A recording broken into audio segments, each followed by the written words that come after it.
Üdvözlök mindenkit! Ez itt a Digit Podcast. Személyi László vagyok, a Future-nál vezető partnere, és társam a krimiben Szekér Zoltán, az ODM és a Sailing Hangar alapító ügyvezetője. Sziasztok, jó napot kívánok!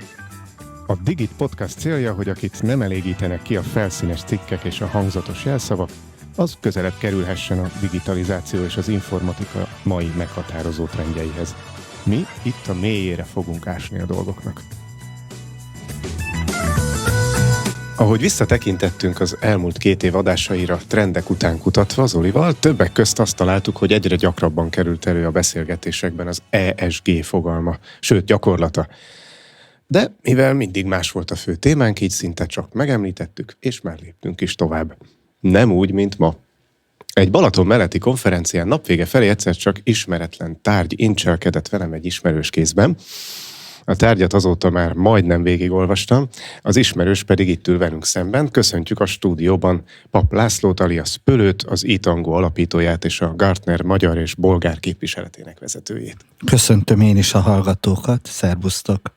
Köszi, hogy eljöttél. Pölőtem, mit értesz ESG alatt? És egyébként ennek van-e köze a legutóbbi könyvhöz, amit tőled kaptam?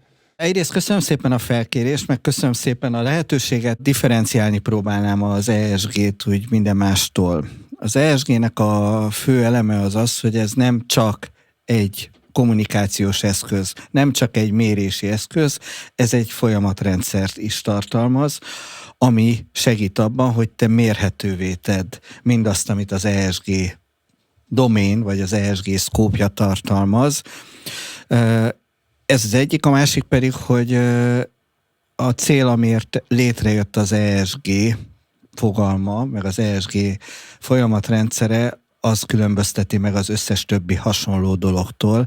Ez pedig az, hogy ez alapvetően a indulásként a befektetőknek szólt, azért, hogy mindazok, akik, tehát a tulajdonosok, meg a vállalatvezetés számára minél áttekinthetőbb legyen, és összehasonlítható legyen, hogy mit tesz éppen az adott vállalat, vagy az adott szervezet szemben másokhoz képest.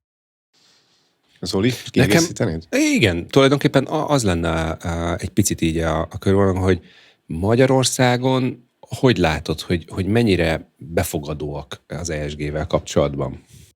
Zoli olvasta a kérdéslistámat.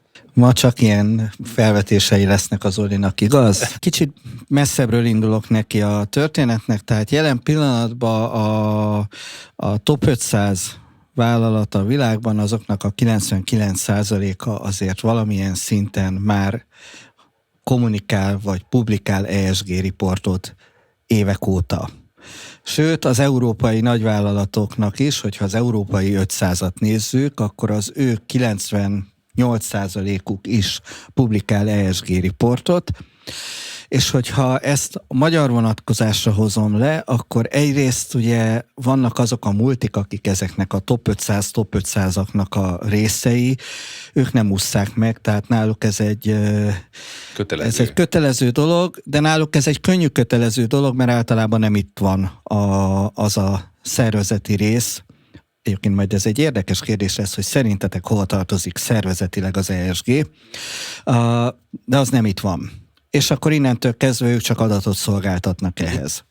A következő szint azok, akik közvetlen kapcsolatban vannak ezekkel a vállalatokkal, a top 500-zal, top 500 és top 500, tehát a világ és az európai, ugyanis ők kényszerből bele vannak kényszerítve, hiszen nekik is kell valahol az adatszolgáltatásban közreműködniük a többi vállalat felé. Ez az úgynevezett 2-es szkóp miatt. Tehát, hogy nem csak a saját dolgaim, hanem a velem üzletelők dolgai. Igen. És hát akkor majd mindjárt példát is tudok mondani, hogy még a 3-as szkóp az hogy néz ki. És a 3-as szkóp. Tehát Magyarország az egyébként a shared service centerek szempontjából egy viszonylag centrumnak számít, vagy gócpontnak számít a világban.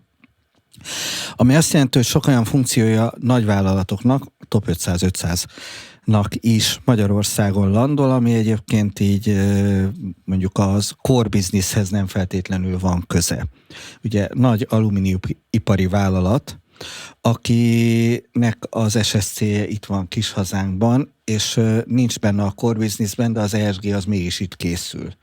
Mert az ESG az bár nem core business, de mégis muszáj valahol ezt a core businesshez direktben kapcsolva megcsinálni. És ugyanakkor a nagy alumíniumipari vállalat az több lábon is, vagy több ágon is kapcsolódik a magyar piachoz, hiszen ők, tehát nem tudom mennyire ismeritek, ők ugye a bauxit bányászattól a teljes alumínium gyártási lánc, vagy előállítási láncban részt vesznek, sőt, tovább mennek, nagyon sok autóalkatrészt is ők gyártanak direktben már a világ összes autógyárának, ahol viszont ők egyrészt azt várják a beszállítóktól, és ez a könnyebbik része, hogy ők ESG-ben közreműködjenek, de ugyanakkor ők azt várják a vevőktől is, az autógyáraktól, hogy mutassák meg, hogy ők milyen sokat tesznek a tehát a környezet, social és governance témában is a világért. Ez egy jó pont arra, hogy beszúrjak egy kis ilyen majdnem tanáros, de igyekszem könnyedebbé tenni magyarázatot, mert azt gondolom, hogy a hallgatóinknak egy jelentős részénél azért ezek a rövidítések még nincsenek meg teljesen. És ez teljesen érthető abból a szempontból, hogy legtöbbüknek keveset kell foglalkozniuk, vagy eddig kellett keveset foglalkozniuk vele. Ugye az ESG-t már mondtuk, ez környezettársadalom témakörű. Van ugye egy nagyon hasonló, az SDG, az is G-re végződik, ez a Sustainable Development Goals, ugye ez az ENSZ-nek a 17 fenntartható fejlődéssel kapcsolatos célkitűzése. Ilyenek vannak benne, hogy a szegénység megszüntetése, a minőségi oktatás, vagy például a hozzáférés a tiszta vízhez. Ez 2015-ös. Ha egy kicsit régebbre megyünk, akkor van maga a fenntarthatóság, vagy a fenntartható fejlődés fogalma. Na ez már 1987-es, az már majdnem 40 éves. Lényegében a cégektől független fogalom, jelöli azt a fajta jövőbiztos növekedést, ami, idézem, kielégíti a jelen szükségleteit, anélkül, hogy csökkenteni a jövendő generációk képességét arra, hogy kielégítsék a saját szükségleteiket. És akkor a legrégebbi, na ezt viszont tényleg, akiket kérdeztem, kevesen tudták megmondani, ugye a CSR, ami már ellentétben az ESG-vel így bármikor rámondjuk valamire, hogy na ez a CSR, vagy fúj, ez CSR, ez a Corporate Social Responsibility, vagyis a társadalmi felelősségvállalás vállalati oldala.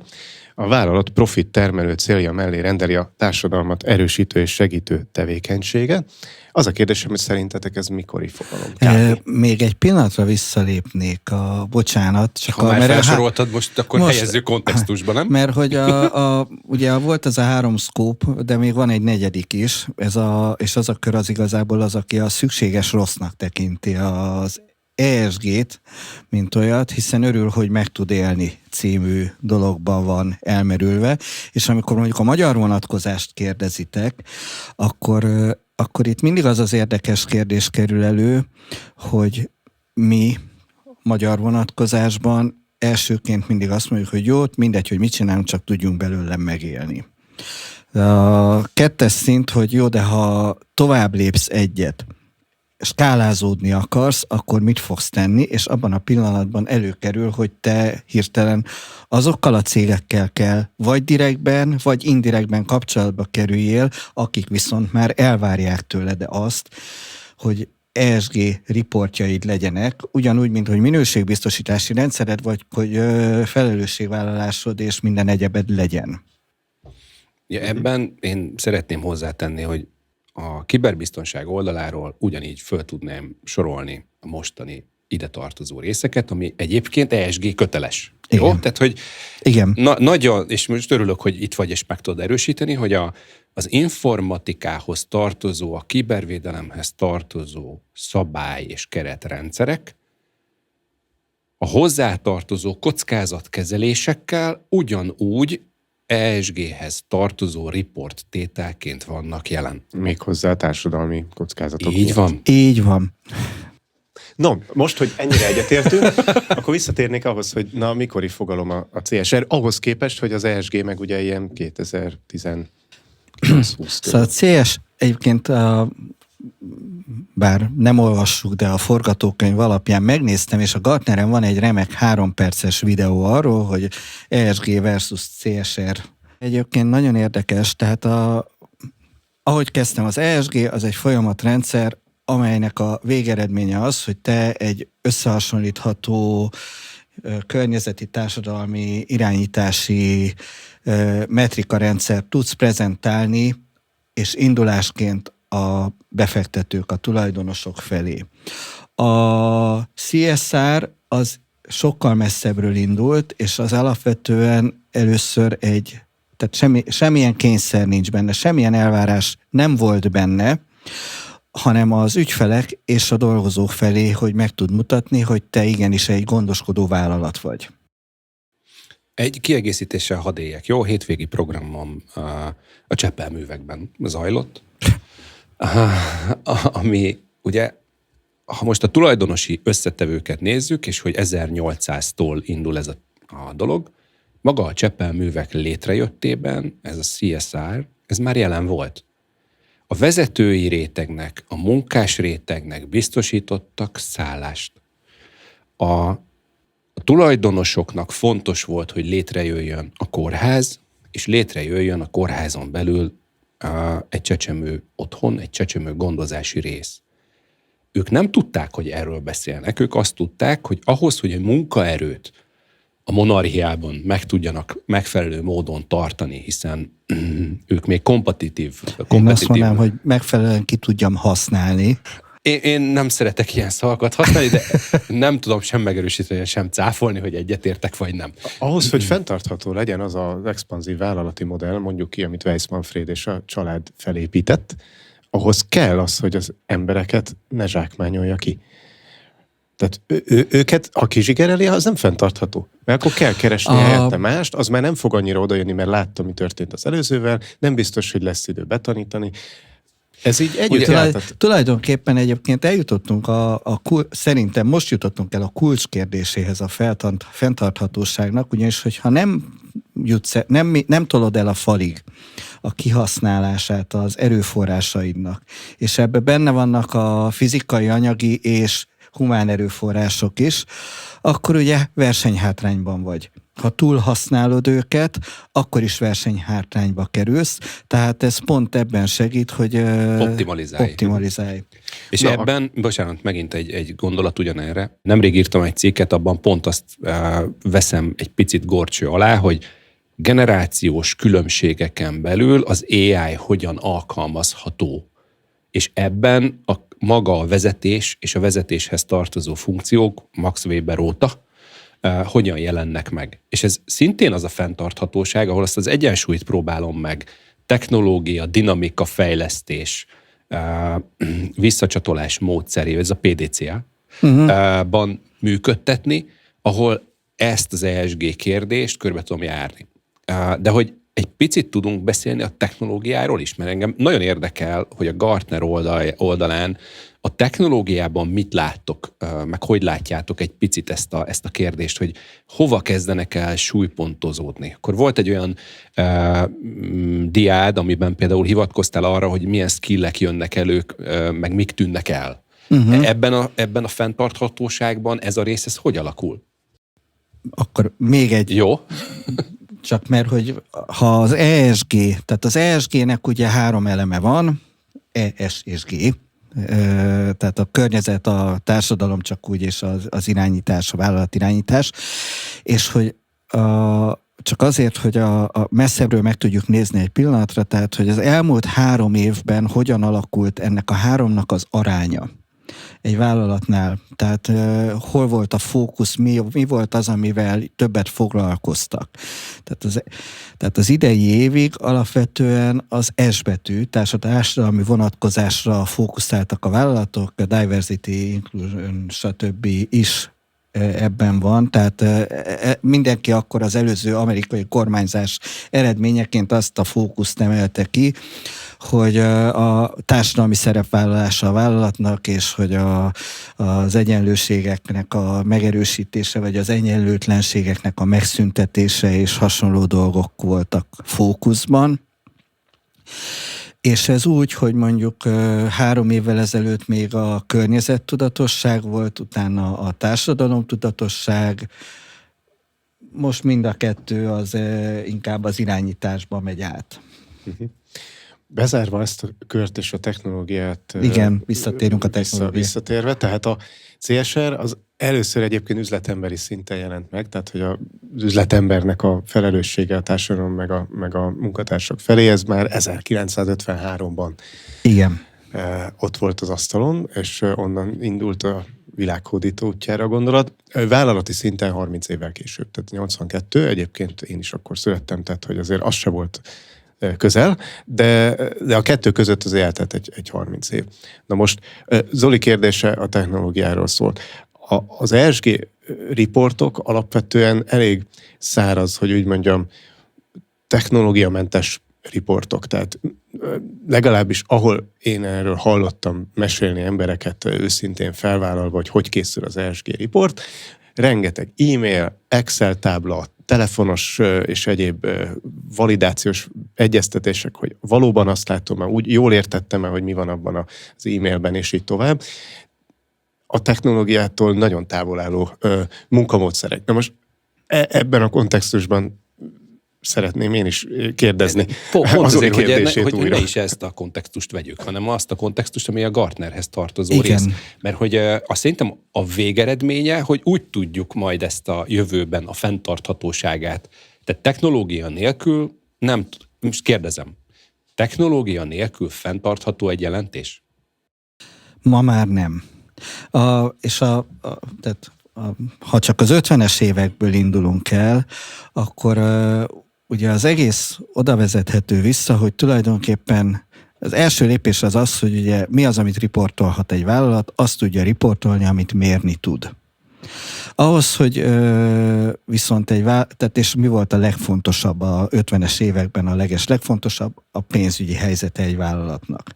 Hiszen az kellett, hát egy vállalat az pénzből él, profitot kell termeljen, ez ugye nem az elmúlt 20 év eredménye, ez az elmúlt 200 év eredménye is lehet.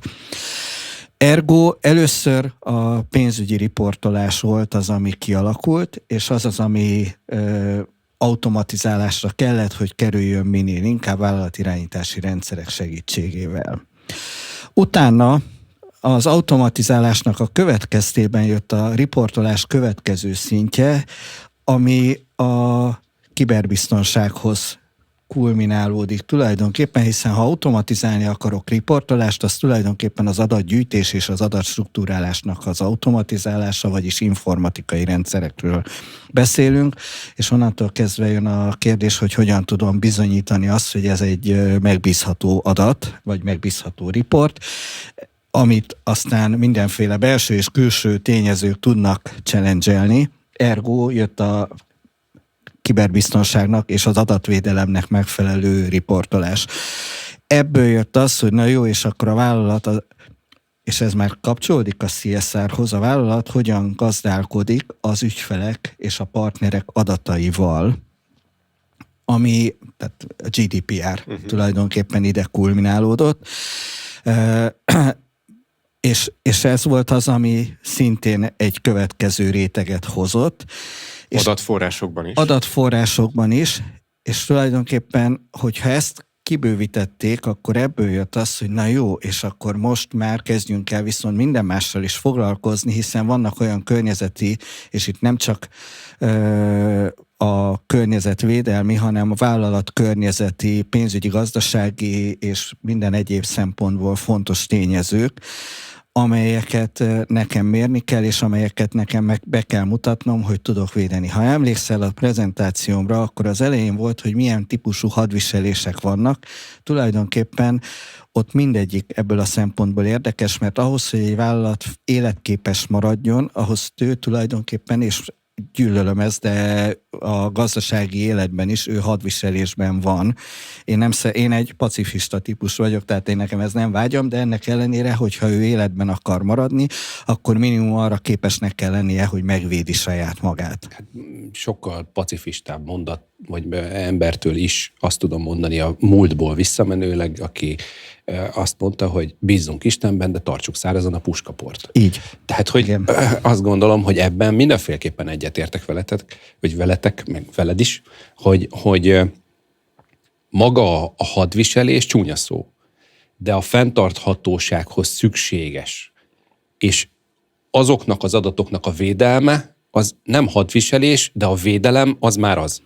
Igen, és akkor itt jönne vissza a kezdetben felvetett kérdésem, tehát ugye tulajdonképpen most, ha egy emberi bármilyen élő szervezetet nézel, akkor az immunrendszer az egy fontos dolog, és az immunrendszer a fenntarthatóság része. És ugye a kérdésem az volt, hogy mely szervezeti egységhez tartozik tipikusan az ESG reporting, akkor nem az IT-hoz, nem a technológiához, nem a pénzügyhöz vagy a gazdasági területhez, akik pedig a reportingban nagyon jók kell legyenek, hanem ez tipikusan egy jogi terület, vagy a compliance területhez kapcsolódik. Igen. És ugye ez azért egy érdekes kérdés, mert a pénzügy vagy gazdasági területnek évtizedekre, mondhatnám akár évszázadokra visszanyúló rutinja van a riportolásban. Azok, akik ezt automatizálták, és a technológiai terület, és ezért lehet ez érdekes, ők szintén óriási rutinnal rendelkeznek reportingban, és most akkor előkerült egy olyan társaság, akinek esze ágában nem szokott lenni reportingolni, és ők tanulják ezt. Vagy hát nem adatokból, hanem inkább gondolatokból, szöveges formában. Igen, filozófiai riportolás. Nagyon nehéz ezt. Most ugye meg kéne védenünk azokat a jogászokat, akik nincsenek itt, és ebben a műsorban még soha nem is jöttek el. Talán jogász még nem is volt, Laci? Lehet, hogy jogi végzettségű vendégünk volt, de most így én sem tudnám felidézni. Valóban egyet. Valóban. Ez egy hiányosság. Nem vagyok jogász. De hát mi csak 2 éve indultunk, szóval. Na most, ha már itt tartunk, hogy a megértésben azonosítottunk egy nehézséget a reporting tudás szempontjából, tehát hogy azért sem biztos, hogy elég jól értik azok, akiknek már kell foglalkozniuk az ESG-vel, hogy kéne ezt jól csinálni, mert első körben olyan területre adták, ahol magának a reportingnak a tudása még nincs meg. Ezt hívom én most megértésbeli hiányosságnak. Szerintem van itt egy másik kérdés is, hogy magát azt a struktúrát, amiben az ESG információkat szeretnénk tölteni, hogy ezt hogyan állították össze azok, akik ezt standardizálták, szabályozták, hogy ezt hogyan olvassák azok, akik ezt ellenőrzik, vagy ne adj Isten befektetőként értékelik. Szerintem ez sem áll a helyzet magaslatán. Hát nem állhat, hiszen, bocsánat, hogy nem áll, igazad van, tehát az egész ESG, mivel befektetőknek készült, ezért alapvetően gazdasági szemlélettel indult az egész, és hát az adott neki már egy eltérítést. Ugye eredendően nem is befektetőknek készült, tehát eredendően ez állami szerveknek készült, akik felvállalták társadalmi nyomásra, hála Istennek, azt a feladatot, hogy nézzük már meg, hogy milyen káros hatások vannak, és milyen előnyös hatások lehetnének a vállalatok működésében a környezetre, meg a társadalomra. Ezután nyilván, hogyha a szabályozó, meg a felügyelő, meg az adókivető, meg a büntető szervek foglalkoznak a témával, utána nyilván a befektető is fog, mert az ő pénze bánja, hiszen neki kell kifizetni ennek a költségeit, nem? Tehát egy kicsit komplexebb a helyzet, ugyanis ez olyan, mint az adóhatóság. A befektetőket az adóhatóság szabályai nagyon érdeklik, hiszen ha megfelelsz a jogszabályi követelményeknek, akkor tekinthetem hitelesnek mindazt, amit mondasz magadról. És tulajdonképpen ez volt a célja az egész ESG-s reportingnak is, hogy legyen egy olyan egységes jogszabályi környezet, vagy szabályozási környezet, amely alapján én elhihetem azt, hogy amit te közölsz, az hiteles. Még hogyha ezt nem is egy adóhatóság hozta a felszínre. És ez pont azzal az tehát bocsánat, de tehát mi a legnagyobb hatalom Amerikában? A tőzsde. Az visz mindent. És a tőzsde az, aki elvárja azt, hogy te mondjuk a könyvitelileg hiteles riportot adjál, erre jöttek létre az auditor cégek, és aztán ugye itt jött, tehát most sok láncon végigmehetnénk, de ugyanez, hogy itt jött létre az, hogy akkor társadalmi környezeti szerepvállalás szempontjából is legyen egy egységes rendszer, ami alapján átlátható az, hogy ki mit is csinál és hogyan csinálja. Tehát egyetértek veled, hogy tulajdonképpen a lépés az nem a befektető, egy befektető, vagy a nagy befektetők mondták, de az amerikai gazdasági működésnek az egy része, hogy ott igenis a gazdasági mechanizmusok kikényszerítik az állami szabályozóktól, hogy hozzanak létre valami ilyet. Mindegyikütökkel egyetértek, de alapjában véve ez pénzről szól. Egy egységet beteszek, 2 akarok kivenni, és a megtérülésének az idejét szeretném tudni. Erre van az ESG.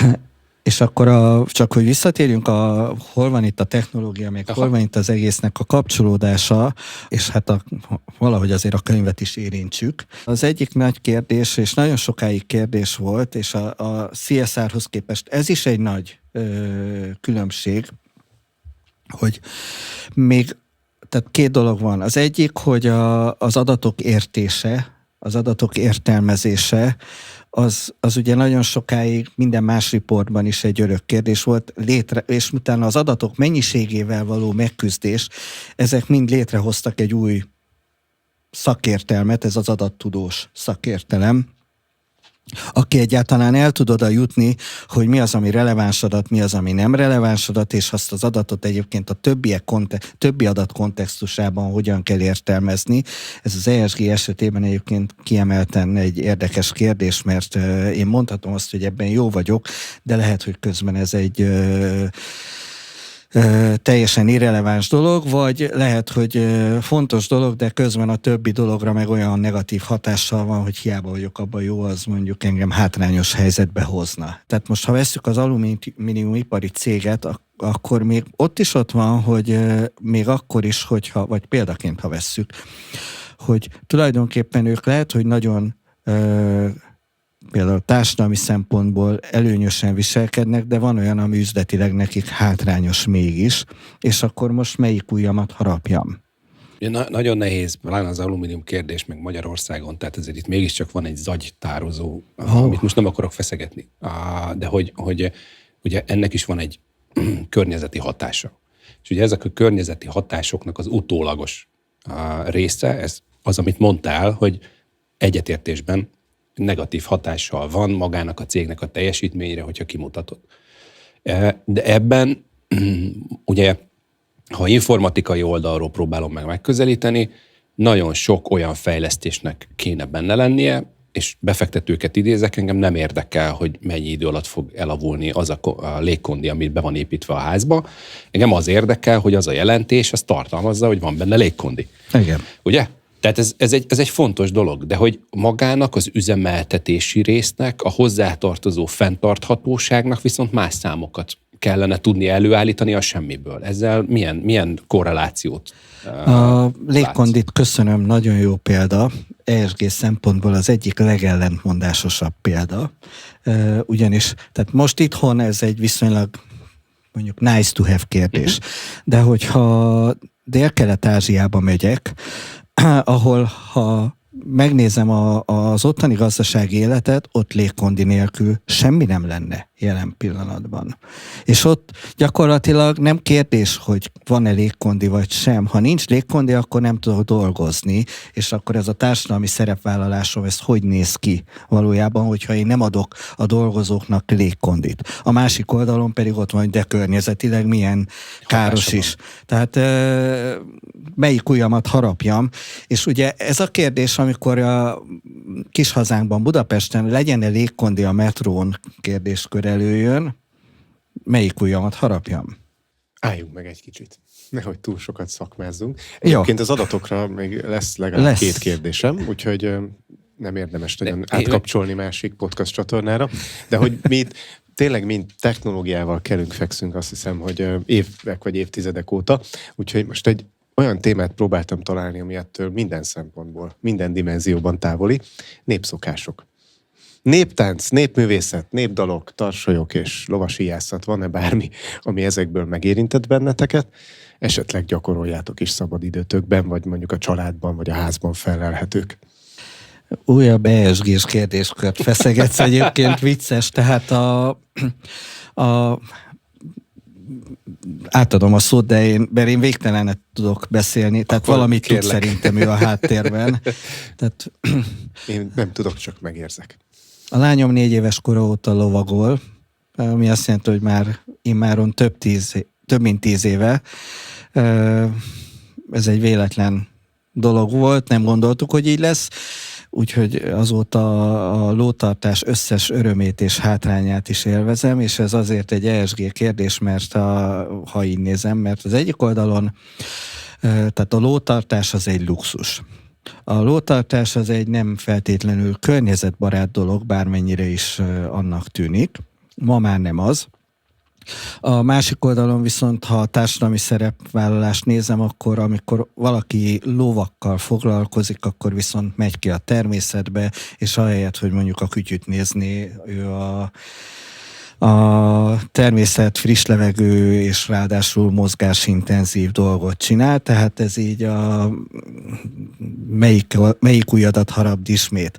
A jelen pillanatban egyébként azért is egy érdekes kérdés, mert mondjuk például Magyarországon kb. 50 000 ló van, és ez a ló, ez mind ugye már csak hagyományból vagy sportértékből van, nem pedig hasznosítási szempontból.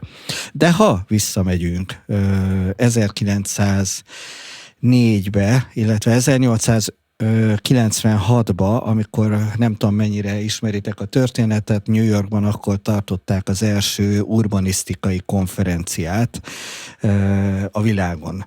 És ez az urbanisztikai konferencia az egyetlen egy dologról szólt, elnézést kérek mindenkitől, ez a ló trágyáról szólt, ugyanis akkor az volt a megállapítás, hogy ha nem kezdenek valamit sürgősen a lótrágyával az utcán, akkor 10 év távlatában 3 méteres magasságban lesz az utcán a ló trágya, és ez fenntarthatatlan. És ezzel valamit kezdeni kell. És aztán akkor is volt már autó, csak hát akkor ezt mindenki egy úri huncutságnak gondolta, egy innovatív játékszernek, ami soha nem fogja kiváltani a lovakat. Egyébként az 1904 azért érdekes, mert a világon akkor volt a legmagasabb a lópopuláció, így a becslések alapján a földtörténet során, úgyhogy nem tudjuk, hogy az évmilliók során vajon volt, de most ezt gondolja az emberiség, vagy akkor az emberiség történelme során. Ez lehet, hogy egy szakmai ártalom, hogy te mindig visszatérsz az emberiség és a nagy számok világához, de azért egy kicsit még hadd kérdezzek vissza, hogy oké, lovaglás, ez egy személyes szál, van-e még bármi személyes szál, ami néptánc, népzene, népszokás vonalon nálatok van?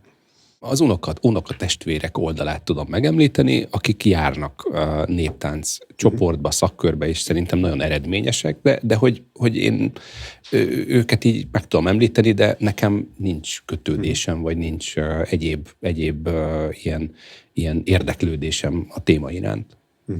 Én a néptánccal találkoztam, ilyen táncházzal, meg ilyesmivel. Akkor tetszett, de nem maradtam meg ebben. A népi viselet az mindig csodálatra méltónak tartom, de én sose venném föl, ez velem is így van, viszont a népdalokat, azokat nagyon szeretem. És időnként még ma is előveszek ilyen népdalos könyvet, és tanulok, vagy így elénekelek belőle valamit.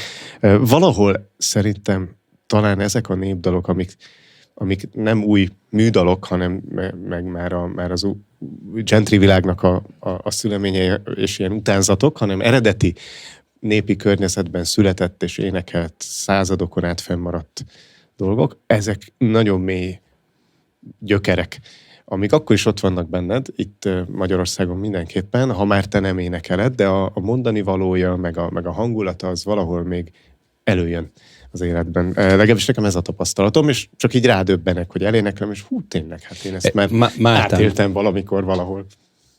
Tehát a mesék és mondák világa az szerintem minden kultúrának egy fontos gyökere, ami nélkül a kultúra nem létezhet, és ugye az egy állandóan örök érdekes kérdés számomra, Mert a kultúrát, ha megint messzebbről nézzük egy pillanatra, de ott van, hogy tulajdonképpen a mesék és mondák az eredeti nyelvükön adják a legtöbbet. És ha a magyar nyelvet veszed alapul, akkor az mindig egy csoda, hogy itt ebben a nyelvi kavalkádban, ahol a minden más nyelv, tehát a latin, meg a török, meg a szlovák. Igen, és hogy tudott életben maradni ez a nyelv. És ez nekem egy örök dilemma, hogy vajon a kultúra, a magyar kultúra, amiben beleérthetjük a néptáncot is, az segítette a magyar nyelv fennmaradását, vagy egy magyar nyelv különlegessége segítette a magyar kultúra fennmaradását, vagy hogy is ez van az egyensúly. Ez biztos, ez hogy az egyensúly. összefügg. Azt tudom mondani, hogy Máltán egy olyan 4 éve volt egy beszélgetésem egy kínai emberkével, és azt kérdezte, hogy mi magyarok hogy megyünk ki a repülőtérre, hogy használjuk-e még a saját lovunkat, és addig, ameddig felszállunk a repülőt, ki gondozza. És ő szokta őrizni a nagy falat. És hogy én nem tettem föl neki ilyen kérdést, de hogy azért a világban ez a kulturális és kialakulás, és hogy mit tudnak rólunk, azért az egy nagyon érdekes valami, de hogy egy picit térjünk már vissza erre a 1904-ben még lovak, aztán automobilok, tehát hogy minden korszaknak megvan az ESG kérdése, 1904-ben a ló és a lóhoz tartozó trágyázás. A fenntarthatatlanság határait feszegette, igen. Én sok kérdéssel ezelőtt próbáltam egy olyat föltenni, és tényleg érdekel, és ezt most így nem szeretném elengedni, hogy milyen olyan dolgokat láttok átalakulni, ugyanezen a vonalon menve, tehát mit tudom én, finom motorikus képesség. Ha jól tudom, akkor ez elkezdett lejjebb csökkenni ennek a tudásnak a használata. És hogy mesélj még erről egy például picit. Kézírás. Például kézírás. Egy picit tegyük már ezt hozzá, mert ez is a fenntarthatóságnak egy olyan része, ami engem érdekel az ember és a technológia súly arány, használat arány, hogy mit lát a Gartner, vagy mit láttok ti abban, hogy milyen irányba mozdult el, mi az, ami jó, mi az, ami nem, mi az, ami most van? Egy pillanatra, hogyha még tehát a Gartnernél ugye létezik ez a Futures Lab nevű társaság, akik pont azzal foglalkoznak, hogy hogyan is fog megváltozni a mi életünk és a mi világunk, és hogyan fog megváltozni az ember, mint olyan a következő 10-20 év távlatában. A Futures Lab egyébként azért érdekes, mert itt a Gartnert mindenki szereti hirtelen úgy gondolni, hogy ja, persze ők az elefántcsontoronyban álmodoznak, hogy mi lesz 20 év múlva, 10 év múlva, de nem, a megközelítés az, hogy igen, tehát azt kell nekik leszúrni, mint jövőbeni elképzelés, de ők abból a következő 1-2, max. 3 évet prediktálják, csak az irányt látják, hogy merre van.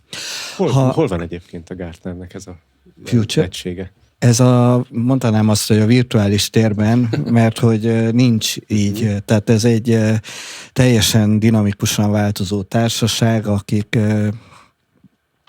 tehát most például a Future of Energy teamben benne vagyok, akik éppen azzal foglalkoznak, hogy 2035-ig hogyan fog megváltozni az energiaellátási lánc a világban. Ebben van a nagy tavak környékéről Amerikában elemző, de van ugyanígy Angliában élő, tehát ez egy teljesen... Csak a hallgatók kedvéért, tehát ez ennyire sem elefántcsontorony, hogy ez nem egy olyan lab, ami fizikailag elkülönülve létezik egy városban, és oda tesznek föl embereket. Jó? És tehát... sem földrajzilag, sem időben, hisz ugyanezek az emberek közben húsvér ügyfelekkel beszélnek napi szinten órákat, és tőlük kapják az inputot, meg kapják a kérdéseket is. Visszatérve a technológiai kérdésünkhöz, hogy ez hogyan is alakult, tehát hogyha hogy fog kinézni az emberiség és a finom motorikus mozgás? A rossz hír az az, hogy ez egy outdated szokás. Tehát a kérdésem az, te tudsz lovagolni? Hát mivel nincs rá szükségem, ezért nem tudok. Így. És ha 100 évvel ezelőtt fogtad volna az átlagpolgárt, és kiraktad volna abba a világba, amiről mi álmodozunk, hogy milyen szép volt még, amikor az iparosodás előtt éldegéltünk. Akkor ez inkább 200, ugye? 200 évvel ezelőtt. Nem De feltétlenül. a 100 100 évvel ezelőtti évvel ember, de a 100 évvel ezelőtti embert kiraktad volna az iparosodás előtti világba, akkor nem tudott volna már ő sem megélni akkor sem, hiszen olyan képességekkel nem rendelkezett már, amelyek akkor már outdated képességek voltak.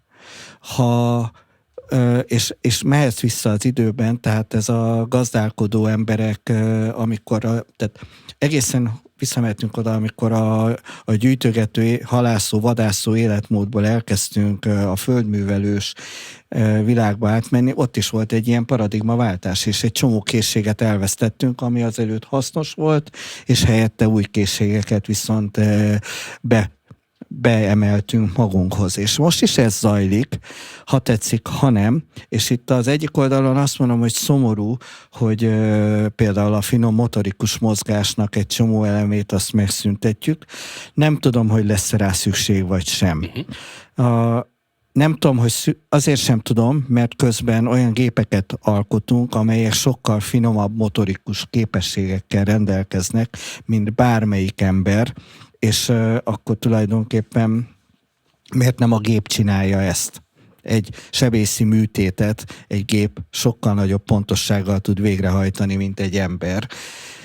Ugyanakkor a finomotorikus mozgás a szellemi fejlődésünkhöz meg szükséges. Jaj, de jó, hogy ezt te is mondod. Igen, tehát az ember egységben ember, hogyha megnézzük a kisbabát, ahogy nő. Együtt fejlődik az agya ezzel. Ez tök jó, amit mondtok meg, el is fogadom. De hogy mi a jövő? Tehát, hogy egy picit ezt próbáltam meg így felvezetni, de mit láttok? Tehát azt gondolom, hogy az ember fejlődés szempontjából az, hogy van egy olyan korszaka, amikor a finom motorikus mozgást azt megtanulja, aztán el is felejti, de hogy meg kell tanulja, mert a szellemi fejlődéséhez fontos. Legalábbis most így tudjuk, aztán majd, hogy ez hogyan alakul a jövőben, ezt sajnos nem tudjuk. Mit láttok? Hogy milyen új technológiák jelennek meg? Mi az, amire szükség lesz, mi az, amire nem? Várjál, hány óránk van még, mert én nagyon szívesen ebbe belemerülök, de igazából azt mondom, hogy ami radikálisan át fog alakulni, egyrészt ez az energiaszektor, és itt olyan dolgok vannak, amelyek igenis ESG szempontból vicces, tehát nem azért kapaszkodom ebbe, mert ez kell legyen a téma, de ezt érinti. Tehát például egy ilyen technológiai váltás az az űr, és az űripar. És ugye abban, tehát vigyük ki az űrbe mindazt, ami a Földnek káros, ez azért egy létező kérdéskör, amivel aktívan foglalkoznak. Most eddig az űr arra volt jó, hogy az űrből mennyi mindent lehet látni, az űrben mennyi mindent lehet csinálni, amit itt nem lehet csinálni, de például, ha azt meg tudjuk oldani, hogy az adatközpontok kikerülnek az űrbe. Itt a hűtésre és a fűtésre gondolunk, tehát, hogy le kell hűtenem az adatközpontot, hogy működjön, de egyébként ő meleget termel, ami viszont fűti magát a Földet. Igen, és nem. A probléma az nem a hűtéssel és a fűtéssel van, ezzel szembesülünk. A probléma az nem a kőolajjal van most már, csak ezt sem vesszük még. A probléma nem a ritka földfémekkel van, a probléma a vízzel van. Már jelen pillanatban is, az édesvízzel. A föld édesvíz készlete az eléggé korlátozott, és jelen pillanatban eléggé elkezdett megváltozni ennek a elosztása, vagy eloszlása. És ha kiviszed az űrbe egyébként az adatközpontot, akkor ahhoz is kellene víz. Egyébként a jelen pillanatban ez nem megoldott, tehát ha nincs olyan közvetítő közeg, ami a hűtés megoldja, akkor az ott nem fog teljesen jól kontrolláltan és tök jól hűlni. Rávezetted a hallgatókat arra, hogy mi az, ami miatt nem ilyen egyszerű a kérdés. Igen, tehát ez egyáltalán nem egyszerű kérdés, és jelen pillanatban azt kell látni, tehát az energia előállítás bármilyen formájához rengeteg édesvízre van szükség, és ha az szűkössé válik, akkor onnantól kezdve ez lesz az igazi gond. És most, hogy mennyire, tehát ez vicces, mert ezzel elkezdett foglalkozni pont ez a Future Lab-es team. 2 hónapja még azt mondtuk, hogy 10 év múlva az édesvíz hiány az napi szintű gondja lesz több milliárd embernek, a Földön, és erre tessék, most mit látunk, hogy India és Pakisztán között, ugye ebből most már lehet, hogy háborús konfliktus lesz, adjaik, hogy ne legyen az, hiszen ott az Indusnak a szabályozása az most egy érremenő vitává vált. Ez a folyószabályozás egyébként minden korban nagyon komoly konfliktusokat szült, és háborúkat is szült. Energetika, űripar, mondanál még? Igen, nekem de van egy még pillanatra még legalább 3 mondanék, de egy pillanatra még a víznél leragadnék, és csak azért, mert a folyószabályozás kapcsán biztos újdonság, vagy nem tudom, biztos mindenki tudja rajtam kívül, nekem az egy nagy felismerés volt, hogy a legnagyobb vízpazarló energiatermelő az a hidroerőmű, a vízerőmű. Azzal, hogy szabályozod a folyót, és azzal, hogy a folyóvízből állóvizet csinálsz nagy felületen, sokkal több párolog el belőle, mint hogyha folyóvíz lenne. És hát a Földet, ha valaki megnézi, hogy a 2/3 felületének az víz, csak nem édesvíz, hanem sósvíz, ezért például nagy eséllyel, ami elpárolog, az nem a édesvízi területre fog visszaesni, hanem a sósvízi területre. És persze a sósvíz is párolog, és akkor ez valamilyen visszatermelődés ad, de jelen pillanatban a trend az sajnos nem az, hanem inkább az, hogy az édesvízből lesz sósvíz. A kérdésedre válaszként azért, és direkt nem azzal kezdem, ami még érdekes lehet, a anyagtudomány, ami szintén egy olyan, tehát áttörés előtt van, már sokszor...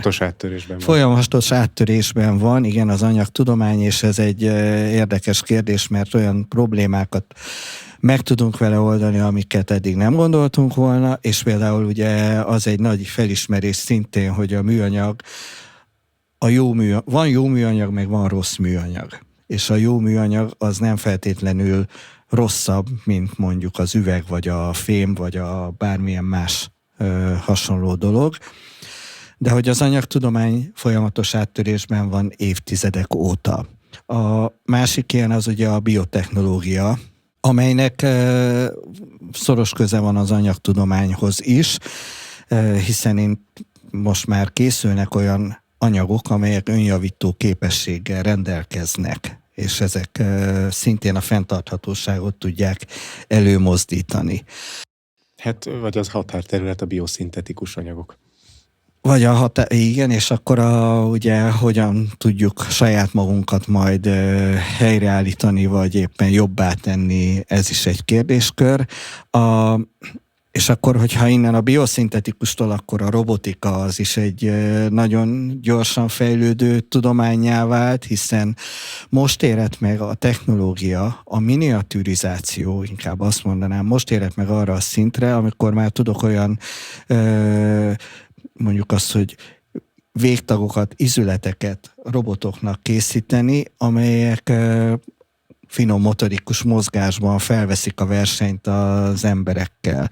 De ugyanez igaz a szenzoros oldalra is, hogy most már azért látásban és hasonló érzékelésben is tudunk olyan gépeket létrehozni, amelyek versenyben vannak velünk, és hát akkor innen eljutunk oda, hogy tulajdonképpen szellemi kapacitásban is.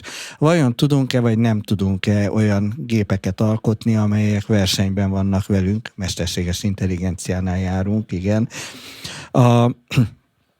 Ahol az örök kérdés az, nem tudom, mennyire vagytok otthon a káosz elméletben, de hogy a káosz elméletben ugye mit tekintünk kaotikusnak? Tulajdonképpen azt tekintjük kaotikusnak, ahol nem tudjuk definiálni a rendszernek a működésének, nem tudjuk előrejelezni a rendszer működését.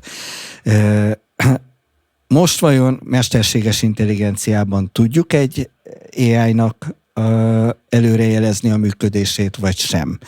És ezt a kérdést én már nem tudom megválaszolni. Vannak olyanok, ahol egyáltalán nem. Az a nehéz, hogy van egy Turing-teszt nevezetű dolog, és a múlt héten bizonyos körülmények között teljesítette az AI. A hallgatók nézzenek utána a Turing-tesztnek, szerintem ezt végképp nem fogjuk itt kifejteni. Egyébként meg definíció szerint az a kaotikus rendszer, ahol egy nagyon kicsi változtatás a bemenő feltételekben egy nagyon nagy változtatást tud eredményezni a kimenetben. Hát ez szerintem nem kevés ChatGPT promptnál így van, tehát ez szerintem nem kérdés, hogy az valamennyire kaotikus. Ha már itt vagyunk, ugye itt a bemenő feltételek az AI-ban is adatok. Az ESG reportban is adatok. Ugye Pölővel mind a ketten osztjuk a vonzódást az adatalapú döntésekhez. A megérzéseink alátámasztására van igényünk, és az a könyv is egyébként, ez még nem a világ vége című könyv is egyébként egy olyan szerzőtől származik, aki az Our World in Data projekt tagjaként kezdett fenntarthatósággal foglalkozni. Na most, aki már töltött ki ESG riportot, az is tudja, hogy az rengeteg mindenre rákérdez, rengeteg kisebb-nagyobb adatpont van benne, több ezer adatpont van általában egy riportban. Mondjuk ki, szőrszálhatosogató riportokról beszélünk. De mégis valahol az érzés az embernek, hogy ennyi adatunk még nincs, amennyit szeretnénk prezentálni. Tehát valahol ez a dilemma, hogy ez az elvárás, ezt mind meg kell tenni, de még nincs mindenre adatom. Akkor hogyan szülöm meg, illetve hogy aki már megszülte a riportját, most akkor annak mennyire lehet hinni. Mondjuk például egy Gartner, nálatok nagyon sok saját adat van, de hogy például ti dolgozhattok egy jelentésben olyan adattal, ami nem a tiétek. És akkor itt is így, hogy is olyan fentről lefelé közelíteném meg a dolgot, és az egyes lépés az, és hogy az ESG-nél a folyamat a fő hangsúly, tehát mindenki tisztában van vele. Angol száz kultúrában legalábbis mindenki tisztában szokott lenni ezzel, inkább így mondanám, hogy nem az a cél, hogy minden tökéletes legyen első lépésre, hanem az, hogy elkezdje vele foglalkozni, és abból csináljál rendszert, csináljál szokást, csináljál hagyományt, mert hogyha az megvan, akkor utána azt már lehet továbbfejleszteni, és abból már lehet egy egyre jobb riportot csinálni. Tehát, hogyha valaki elkezd ESG-vel foglalkozni, és azt látja, hogy igen, a szőrszálhasogató több ezer adatot én úgy sem tudom kitölteni, na akkor ott fogja feladni, és akkor abból nem lesz semmi. Ehhez képest mondjuk egy Gartneres javaslat az mindig arról szól, hogy kezd el csinálni, amit tudsz mérni, azt mérd, tudatosodjon benned az egész, hogy mennyi mindent kellene még mérned, és akkor onnantól kezdve tudsz egy ESG roadmap-et csinálni, egy ESG stratégiát, hogy mi az... Még egy dolog, nem éri el mindent, tudd, hogy mi az, ami neked fontos, és mi az, ami nem fontos, és erre például a Gartner, pont ez a trendkutatás is nagyon jól megmutatja, hogy például a nagyvállalatok most éppen mire fókuszálnak, mi az, amit szeretnek mérni, és mi az, amit nem. Mi az, ami fontos a piac számára, mi az, ami fontos most fenntarthatóság szempontjából. Azokat kezd el mérni, mert ha mindent akarsz mérni, akkor bele fogsz halni. Tehát az egyik, ha semmit nem mérsz, akkor nincs ESG riportod, ha mindent mérsz, akkor az nem fenntartható, mert nem tudsz úgysem, ugyanis mire eljutnál oda, hogy mindent mérsz, addigra már megváltozik a világ, és addigra már nem azokat kell mérni. Tehát a ESG-nél szerintem az első és legfontosabb, és erre ugye van egy remek, hogyan vezess be az ESG-t a vállalathoz, egy 2 kötetes, mondjuk azt, hogy füzetke a Gartner részéről, legyen egy stratégiád. Legyen az, hogy te tudod, hogy a te iparágadban éppen mi az, ami fontos, a te partnereid számára mi az, ami fontos, azt kezd el mérni, ha nem méred még, azokban legyél akkurátus adat szempontból, és a többi dolog, azt tud, hogy van, de azokban nem feltétlenül kell neked megmutatni. Most mondhatnám, ESG report, mennyi a repült órák száma a dolgozóid részéről, mert mondjuk az fenntarthatóság szempontból fontos. De hogyha én egy olyan vállalat vagyok, aki soha nem repül, akkor ezt ne akarjam mérni. Én azt gondolom, hogy nagyon sok mindenről beszéltünk. Ebből a szempontból a technológia az mindig előjön, és mindig támogatja magát a rendszert, de hogy az ESG reporthoz tartozó adatbekerülésnél a technológiát úgy hívják, hogy IoT. Hú, de jó, hogy mondod, köszönöm szépen. Tehát van egy ügyfelünk, egy világcég, top 500-ban benne van biztosan, sőt gazdagon, és amikor ők elkezdték IoT-zni, elkezdtek mindent mérni, hiszen egy jól menő vállalatról van szó, Megtehetik. Beruháztak, mindent mértek, és belefulladtak az adatba. és ugyanannyira nem tudtak belőle értelmesen semmit kimutatni, mint hogyha nem mértek volna semmit. Próbáltuk nekik pont ugyanezt elmondani, amit az előbb elmondtam, hogy jó, de találjátok meg, hogy mi az, ami fontos. És azt, hogy mi az, ami fontos, jó, hát ő neki nem kell alkalmazkodnia senkihez, hiszen ő egy olyan vállalat, aki diktál a piacon, akkor honnan tudja eldönteni, hogy mi az, ami fontos. Na és itt jön elő egyébként az ESG kérdéskörnek a második, az a fontos, amiben te fejlődni akarsz, amiben te változtatni akarsz. Ha nem akarsz semmiben változtatni, akkor nincs mit mérni. Ez ugyanígy igaz ránk is, hogyha tudod, hogy miben akarsz fejlődni, miben akarsz jobb lenni, miben akarsz más lenni, akkor azzal kezdődik, hogy mérd. És tulajdonképpen erről szól az ESG, abban, amiben te környezettudatosabb, amiben te társadalomtudatosabb akarsz lenni, vagy célzottabban akarod irányítani a vállalatot, azt kezd el mérni, és hogyha azt méred, akkor utána abból már könnyű változtatás. Tehát az, hogy te a gyártósorodon, és nem az alumínium cégről beszélünk, mielőtt még itt bárki összekötné, hanem teljesen más iparág, de ha a gyártósorodon mindent mérsz, akkor az csak arra jó, hogy van rengeteg adatod, amivel semmit nem tudsz kezdeni. Ez nagyon komoly válasz, és lassan egy ilyen elbocsátó szép üzenetté formáljuk szerintem, tehát nincs az a technológia, ami kisegít akkor, amikor nincs értelemtulajdonítás meg stratégia egy cégben. Egy utolsó téma mellett még nem menjünk el egy ilyen ESG jelszavú adásban, ez pedig a klímaváltozás. Ugye azt talán már senki nem tagadja az értelmesebb felé sem a világnak, hogy zajlik klímaváltozás, a részleteken mértékben, tempóban, különböző szenáriókban vitatkozunk. Viszont mit gondoltok arról, hogy ha egy nagyvállalat, mert a kicsi az végül is kicsi, de a nagyvállalat, akinek nagy hatása van a dolgozóira, azok családjaira, a környezetére, adott esetben tényleg sok helyen kibocsát szennyezőanyagokat, ha ő elkezdi az ESG riportot egyre jobban készíteni évről évre, hogy az előbb mondtad, akkor ez segít abban, hogy a klímaváltozás ellen ő felvegye a harcot? Tehát tudja azt az eredményt is kapni, hogy amellett, hogy teljesítem a befektetők elvárásait, tessék itt a riport, amellett én tényleg jobban tudok bánni a környezetemmel? Mondjam, vagy mutasd. Vagy... Kérlek. A kérdésedre az egyszerű válaszként, és Lacit kérem, hogy tehát mind a kettőtöket kérlek, ne. Tehát ne okoljatok. Tehát aki elolvassa a Hanna Ricci könyvet, az tulajdonképpen ebben megtalálja a választ. Ha egy vállalat a dolgozói felé elkezdi mutatni, hogy neki ez fontos, ez egy kultúra nevelés is valahol, tehát azért a dolgozók azok a hovatartozás élményéből szeretik követni azt, amit egy nagyvállalat mond. Egy nagyvállalat nem csak a saját dolgozói, hanem a partnerei, sőt az ügyfelei felé is, ha ezt mutatja, akkor azzal kiemeli azt, hogy ez neki fontos, és ezzel tudatosítja a környezetében azt, a társadalmi környezetében azt, hogy mivel is érdemes, mivel kell foglalkozni. És amiben szerintem most azon kívül, hogy a mesterséges intelligencia majd mindjárt áttörésre kerül, vagy az anyagtudomány, vagy az összes többi, de amiben szerintem szintén egy áttörési pontnál vagyunk, és erről szól tulajdonképpen a Hanna Ricci könyv, hogy most van a kezünkben az az eszköztár, és az adathalmaz is, ami lehetővé teszi, hogy formálni tudjuk a jövőnket, formálni tudjuk a klímaváltozást, akár meg tudjuk fordítani. Hiszen ha olvastad a könyvet, és csak hogy tízingeljem neked, tehát a legkörnyezebb szennyező, mondjuk Anglia nem most volt, hanem... A ipari forradalom. Igen, tehát és ugye ami érdekes, hogy egy fatüzelés az sokkal környezetszennyezőbb volt, mint a széntüzelés, csak erről nem szól a fáma. Ugye Churchill alatt volt az az időszak, amikor egyszerűen olyan mennyiségű smog jelentkezett, hogy nem is lehetett közlekedni. Mm.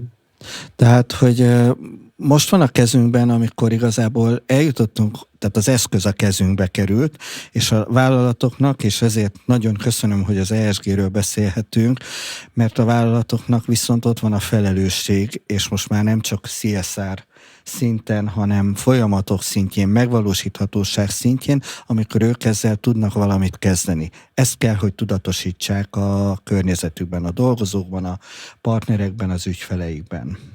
Egy bölcs tanárom azt mondta, hogy nehéz úgy követni bárkit, hogyha nem tudja, hogy merre megy. Ebben segít az ESG. De a másik mondat meg, hogy minden alkalommal, amikor tanítok, vezetőképzek, egyetemen oktatok, akkor el szoktam mondani, hogy az üzleti terv első mondata. Stratégia, jövőkép, vízió. Addig, ameddig ez nincs meg, addig az ESG-t sem fogják érteni. Annyira sajnálom, de ennyi fért bele a mai adásba. Köszönjük szépen, Pörő, hogy segítettél a mélyre ásni az ESG szerteágazó témájának. Legalább valamennyire. Én köszönöm szépen a lehetőséget, és még annyi mindent tudnék mondani, de hát... Kérdezni is. Ó, jó. Ez egy ilyen adás.